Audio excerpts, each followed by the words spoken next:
Assalomu alaykum.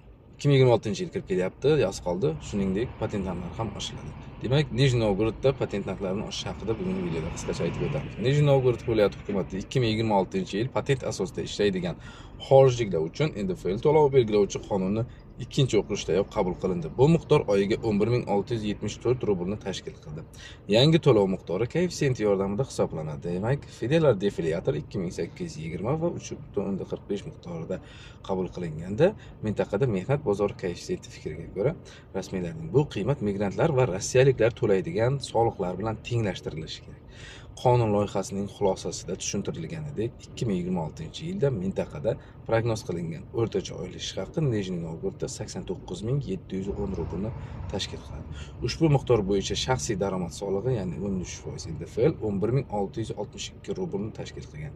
Migrantlar uchun belgilangan oylik patent narxi esa 11.674 rublni tashkil qiladi, deyiladi xabarda.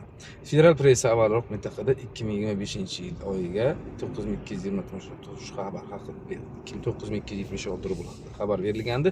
Nijniy Novgorod viloyati esa bu hisob-kitoblarga ko'ra Nijniy Novgorodda shu yanvar oyidan 2025-yil yanvar oyidan sentyabr oyigacha byudjetga 2 milliard 200 million so'm pul tushgan. Nijniy Novgorodning o'zida.